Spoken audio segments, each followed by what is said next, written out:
ಸಖತ್ ಖಾರ ಬಣ್ಣ ಮತ್ತು ರುಚಿ ಆಚಿ ಚಿಲ್ಲಿ ಪೌಡರ್.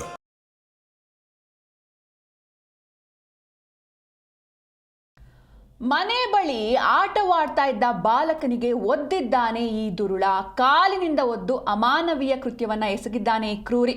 ಅಜ್ಜಿ ಮನೆಗೆ ಆಗಮಿಸಿದ್ದ ನೀವ್ ಜೈನ್ ಎಂಬ ಬಾಲಕ. ನೀವು ಕೂಡ ನೋಡ್ತಾ ಇದ್ದೀರ ದೃಶ್ಯದಲ್ಲಿ.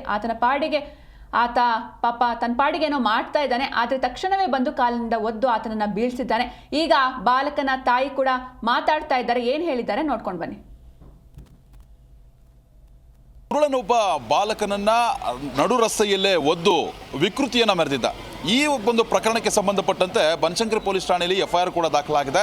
ಸದ್ಯಕ್ಕೆ ಏನು ಬಾಲಕ ಏಟ್ ತಿಂದಿದೆ ಅಂದರೆ ಬಾಲಕನಿಗೆ ಏನು ಒದ್ದಿದ್ನಲ್ಲ, ಆ ನೀವು ಅನ್ನೋ ಬಾಲಕನ ತಾಯಿ ದೀಪಿಕಾ ಅವರು ನನ್ನ ಜೊತೆ ಇದ್ದಾರೆ. ಅವ್ರನ್ನ ಮಾತನಾಡ್ತಾ ಹೋಗ್ತೀನಿ. ಮೇಡಮ್, ಮೊದಲೇದಾಗಿ ನೀವು ನೋಡಿದಿರಿ ಅಂತ ಕಾಣಿಸುತ್ತೆ. ಎಲ್ಲ ಮಾಧ್ಯಮಗಳು ನಾವು ಸುದ್ದಿ ಬಿತ್ತರ ಮಾಡ್ತಾ ಇದ್ದೀವಿ. ಜಿ ಕನ್ನಡ ನ್ಯೂಸ್ ಇವತ್ತು ಬೆಳಗ್ಗೆ ಒಂದು ಸುದ್ದಿ ಬ್ರೇಕ್ ಮಾಡಿರುತ್ತೆ.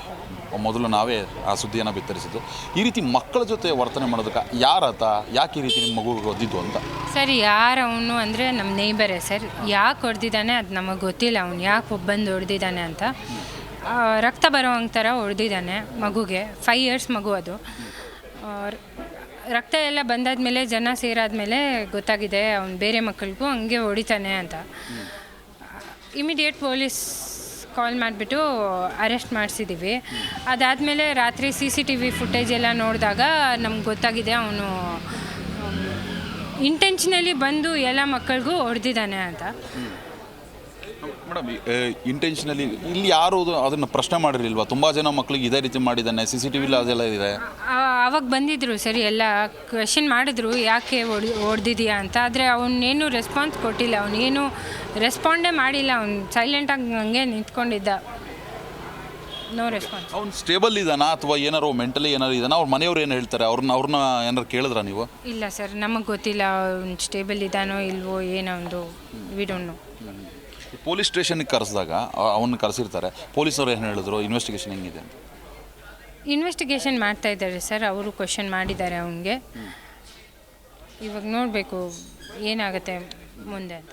ಮೇಡಮ್, ಆ್ಯಸ್ ಎ ತಾಯಿಯಾಗಿ ನಿಮ್ಮ ಮಗನಿಗೆ ಆ ರೀತಿ ಆಗುವಂಥದ್ದು ಎಲ್ಲ ಮಕ್ಕಳಿಗೂ ಅದೇ ರೀತಿ ಮಾಡ್ಕೊಂಬಂದಿರುತ್ತೆ. ಇಂಥವ್ರ ವಿರುದ್ಧ ಏನು ಕ್ರಮ ಆಗಬೇಕು ಅಂತ ಹೇಳ್ತಾರೆ? ಮುಂಚೆನೇ ಯಾರಾದರೂ ಸ್ಟೆಪ್ ತಗೊಂಡಿದ್ದಿದ್ರೆ ನನ್ನ ಮಗು ಜೊತೆ ಆ ಥರ ಆಗ್ತಾ ಇರಲಿಲ್ಲ. ಯಾರೂ ಸ್ಟೆಪ್ ತಗೊಂಡಿಲ್ಲ, ನಾವೇ ಸ್ಟೆಪ್ ತಗೊಂಡಿದ್ದೀವಿ. ನೋಡೋಣ ಇವಾಗ ಏನಾಗುತ್ತೆ ಅಂತ. ಯಾವ ತಾಯಿ ಇದ್ರೂ ಸಿಟ್ಟು ಬಂದೇ ಬರುತ್ತೆ ಸರ್. ಯಾರ ಮಕ್ಕಳ ಜೊತೆನೂ ಹಿಂಗೆಲ್ಲ ಆಗಬಾರ್ದು.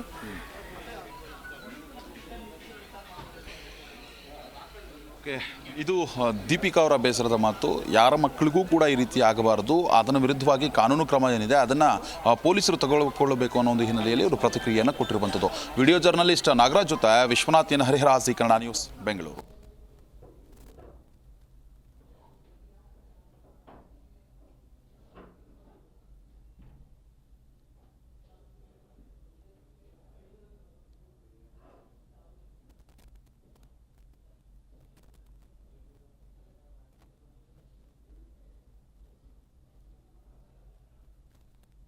ನಗರದಲ್ಲಿ ಮಕ್ಕಳು ಆಟ ಆಡ್ತಕ್ಕಂಥ ವೇಳೆಯಲ್ಲಿ ವ್ಯಕ್ತಿಯೊಬ್ಬ ಒಂದು ಮಗುವಿನ ಮೇಲೆ ಹಲ್ಲೆ ಮಾಡಿದ್ದು ಕರ್ನಾಟಕ ರಾಜ್ಯ ಮಕ್ಕಳ ಹಕ್ಕುಗಳ ಆಯೋಗ ತೀವ್ರವಾಗಿ ಕಳವಳ ವ್ಯಕ್ತಪಡಿಸ್ತಾ ಇದೆ. ಯಾಕೆಂದರೆ ಮಕ್ಕಳು ಪಾಪ ಅವ್ರ ಪಾಡಿಗೆ ಅವರು ಆಟ ಆಡ್ತಾ ಇದ್ದಾರೆ. ಆಟ ಆಡ್ತಾ ಇದ್ದಕ್ಕಂಥ ವ್ಯಕ್ತಿ ಬಂದು ಆ ಥರ ಹಲ್ಲೆ ಮಾಡಿದ್ದು, ಕೌರೆ ಮಾಡಿದ್ದು, ಹಿಂಸೆ ಮಾಡಿದ್ದು ಭಾಳ ಬೇಸರದ ಸಂಗತಿ.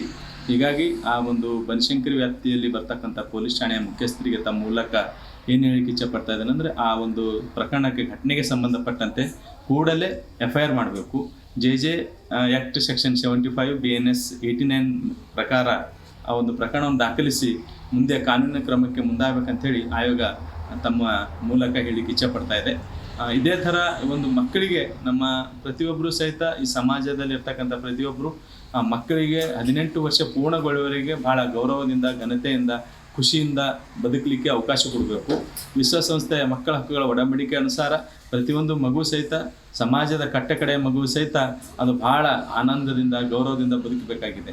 ಹೀಗಾಗಿ ಈ ಥರದ ಒಂದು ಘಟನೆಗಳು ಅಲ್ಲಲ್ಲಿ ಪದೇ ಆಗ್ತಿರುವುದು ರಾಜ್ಯ ಮಕ್ಕಳ ಹಕ್ಕುಗಳ ಆಯೋಗ ಭಾಳಷ್ಟು ಒಂದು ಗಂಭೀರವಾಗಿ ತೆಗೆದುಕೊಂಡಿದೆ. ಹೀಗಾಗಿ ಈ ಒಂದು ಪ್ರಕರಣವನ್ನು ನಾವು ಕರ್ನಾಟಕ ರಾಜ್ಯ ಮಕ್ಕಳ ಹಕ್ಕುಗಳ ಆಯೋಗದಲ್ಲಿ ಸ್ವಯಂ ಪ್ರೇರಿತ ಪ್ರಕರಣ ದಾಖಲು ಮಾಡ್ಕೊಳ್ತೀವಿ. ಯಾವ ರೀತಿಯಾಗಿ ಯಾವ ಕಾರಣಕ್ಕಾಗಿ ಈ ಘಟನೆ ನಡೆದಿದೆ, ಇದರ ಹಿನ್ನೆಲೆ ಏನು, ಯಾವ ಉದ್ದೇಶಕ್ಕಾಗಿ ವ್ಯಕ್ತಿ ಈ ಥರ ಮಾಡಿದ್ದಾರೆ ಅನ್ನೋದ್ರ ಬಗ್ಗೆ ಪತ್ತೆ ಹಚ್ಚಿ